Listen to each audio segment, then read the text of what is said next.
Okay, so we know a bond is a loan. So let's talk about buying a bond. Say you buy a U.S. Treasury note with a 10-year maturity. A Treasury note is just another term for a bond with a shorter maturity, which usually means the bond is for 2, 3, 5, 7, or 10 years. So you earn interest on the money you loan along the way, and the maturity date is the date you get your original investment back. So a Treasury note is just a bond with a shorter maturity. And by the way, interest on a bond is called a coupon. Bonds used to be issued on paper, and there'd be coupons physically printed on that piece of paper that you'd clip out and present to the bond issuer when your interest payment was due. So let's start over. You buy a 10-year Treasury note for $1,000 that has a coupon of 4.5%. That simply means you're loaning the federal government $1,000. That's the note. And in exchange, they're going to pay you $45 per year. That's 4.5% interest times $1,000, which in bond land, remember, they call that a coupon. And the maturity date is 10 years, at which time you get your $1,000 back. So with simple math, you can see that you will earn $450. That's 10 years times $45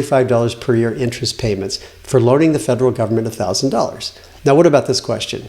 Do I have to keep the bond the entire time? Well, no, you can actually sell a bond before it reaches maturity if you like. And that's where things can get weird. Now, let's just say you bought that same bond about 8 years ago. Now, back then, the coupon or interest rate on a 10-year note was about 2.14%. That same 10-year bond today pays 4.5% interest. So you go, cool, I will sell my crummy old 2.14% interest bond and get myself a brand new one for 4.5%. Here's the problem. In order to sell your bond, you have to find a buyer for that old bond. And who the heck would want to buy your old 2.14% interest bond when you can just get a new one for 4.5%? And the answer is no one.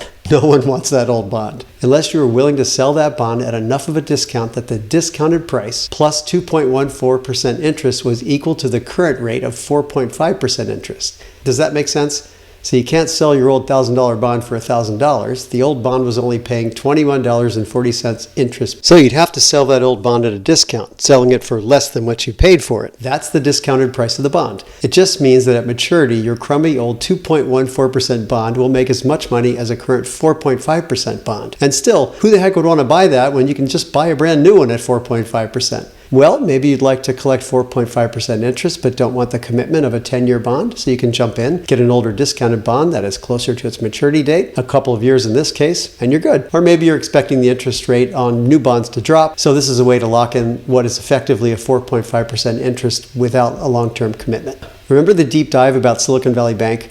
Well, now you know why that bank ran out of money. They used the money that their customers put in their bank to buy long-term bonds, which is a very safe thing to do. But when all of their customers wanted their money back at the same time, which is called a run on the bank, they had to sell those bonds to give them their money back. But the interest rates on the bonds they held was paying more now than when Silicon Valley Bank purchased those bonds. So just like the example above, they had to sell those bonds at a discounted rate. And that's how they ran out of money. So let's take a look at a personal example. In 2013, I purchased a $5,000 U.S. Treasury bond with a 7.5% coupon rate and a maturity date of November 15th, 2024. In 2013, that bond cost me $5,269.73 to purchase. So as you can see, I paid $269.73 premium to get that $5,000 bond, right? So that's $5,269.73, which is the price I paid, minus the actual value of the bond I got, which is $5,000. So here's the question. Was that a good investment or not? Place your answers in the comment below, and in next week's deep dive, we'll answer that question. See you Sunday.